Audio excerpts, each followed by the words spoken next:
Hello, good morning. First day of our vacation.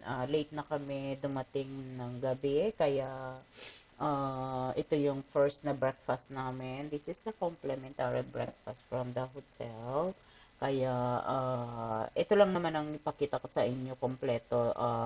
Same food naman kami like from the beginning. So I don't need to vlog like video all the time, just showing you kung ano yung mga available na breakfast. So nagkita-kita kami dito ng mga kamag-anak. We have three hotels, main room, tapos yung iba sa mga different hotels. So anyway, this is our breakfast. Like I said, we enjoy our breakfast like for the time na nag-stay kami dyan, but we jumped to another hotel because we travel to Moab. So ito ang mga pagkain at this time. So enjoying, and then pupunta na kami sa capital ng Salt Lake. So mag-iikot kami dito sa buong place nitong Salt Lake. So this is the family.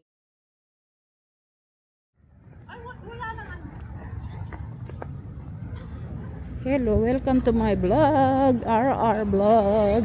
Ito na yung mga family. Ang ganda ng mga mountain nila, oh. It was fun kasi nakalabas kami, but at the same time I feel bad because syempre maalala ko lagi yung anak ko sa mga ganitong situation. It's so sad. Ang sakit-sakit sa puso, pero what can I do, right? Ito lang talaga yung buhay para sa amin. Anyway, andito lahat ang mga cousin ng anak ko. Andito sila lahat, kaya I wish andito rin yung anak ko, but anyway, I'm pretty sure she's here. She's just around. So anyway, ito yung like I said, kabuuan ng capital. Oops, yan. Ayan. Hi guys, again, medyo mainit ngayon dito, but it's okay, we can handle it. So okay lang. Okay, ito yung side niya ng building ng Capitol. Ganda-ganda.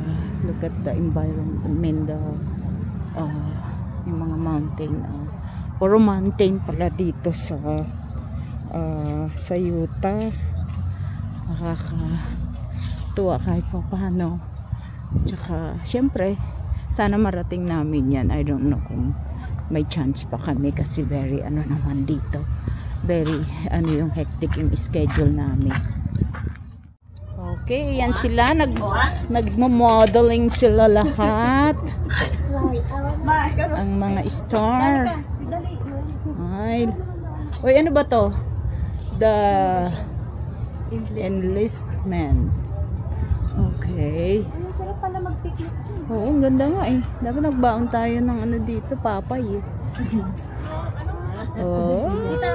Ay, ako din! Halika! Halika! Tingnan niyo, mag-ama oh. Nandiyan sila.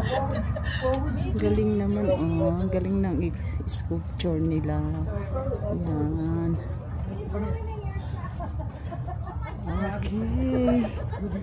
Nasunog na kami, but it's okay. Maganda naman ang weather kahit na mainit. Look at that. Look at the mountain. Maganda yung mga mountain. I'm so glad na nakapunta kami dito kahit paano. Hindi kami meron kaming narating at this time. Ang hirap talagang nang wala kang drive, plus wala kang kasama. It's so sad. Dito kami nag-enjoy, but actually nakakalungkot kasi bakit hindi ba namin nagawa ito noon? Andito pa yung anak ko. Sana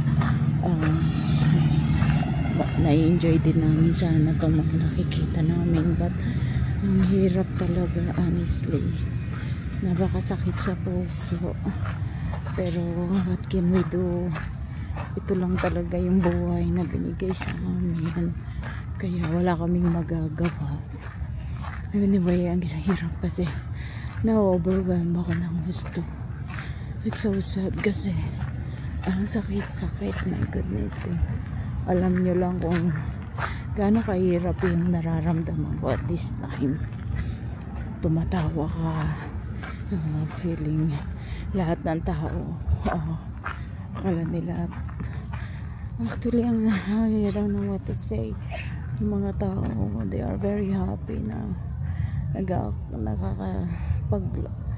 enjoy na kami ngayon kahit papaano, but hindi madali yun. Napakasakit talaga sa puso. Sana andito lang yan. Anyway, at least meron kaming magawa ngayon. Da-divert namin yung loneliness, although very very sad pa rin. So I don't know what to say. Ang hirap talaga. Oh God, I'm so sorry. I fell down again. Ganito talaga ang buhay. I don't know.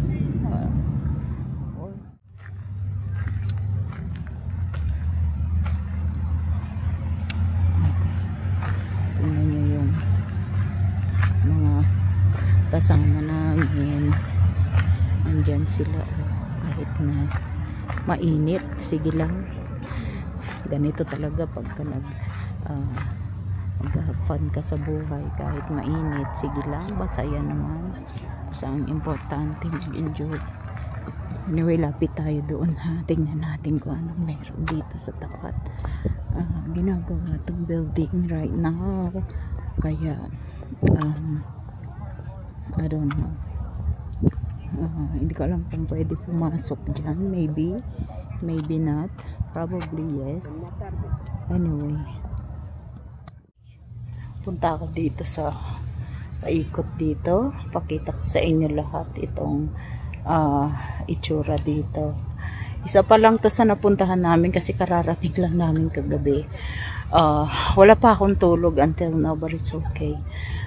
Sasamantalahin na andito pa kami para marami kaming makita. So dito na lang muna, at ako'y nahihilo na sa sobrang init actually. Anyway, andito silang lahat sa may statue na ito. Napakatindi ng init ngayon, 93 degrees at that time. But hindi na namin pinapansin para meron kaming mapuntahan. Pero actually, pag under the sun, mainit. Pero pag may shade siya, ang ganda-ganda ng weather. At saka hindi siya ma-humid. So, okay lang. We can handle the heat.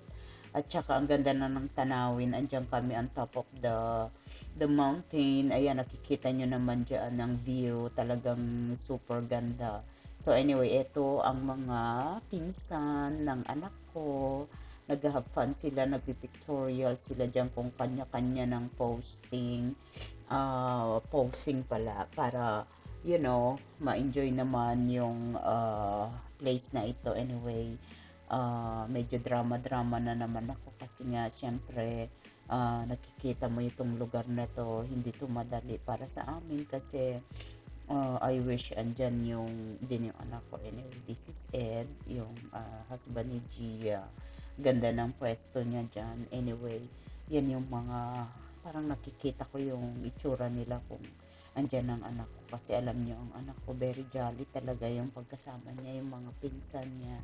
Talagang walang dull moment. Gusto niya talaga nag-have fun lahat.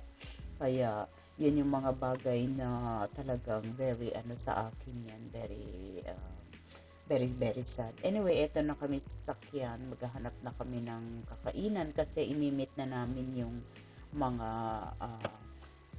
kamag-anak nilang galing sa California. So, ito, tingnan nyo ang place dito. Napakaganda ng daan. Galing kami doon sa top of the hill doon nga sa may capital ng Salt Lake. So, anyway, pababa na kami. Papunta kami sa sa pinaka city nila dito. Ang gaganda ng mga bahay nila. In fairness, talagang super yung mga bahay. Wala akong masabi. It's yung dream ng lahat. Anyway, dito na kami sa city looking for a food. Napagkaisahan na yung una naming pinuntahan is not it's a bar, so hindi pwede kasi meron kaming kasama na bata, our apo, so hindi pwede siya makapasok, pero yun yung isa sa mga famous restaurant dito. So we decided to move to another restaurant which is Italian restaurant. So dito kami magla-lunch. Hindi pa kami nagkita-kita lahat. So kami pa lang, yung mga from Virginia pa lang tong magkakasama. Then we were gonna meet the what do you call, the Californians. So yung taga Salt Lake talaga, nakita na namin sila. Hindi pa namin sila nakita kasi this night pa lang namin sila makikita. Anyway, maganda yung city nila doon sa Salt Lake. Wala naman ako masabi. Anyway, thank you so much for watching my video. So hopefully wait for another video coming. Marami pa akong video dito, but I'm trying to show to everyone how look like in Utah. So hope na panoodin nyo, abangan nyo yung next na video ko, and don't forget to comment, subscribe, like, and share to everyone and mga kakilala. Thank you so much, and God bless us all. Take care, everyone. See you next time. Bye.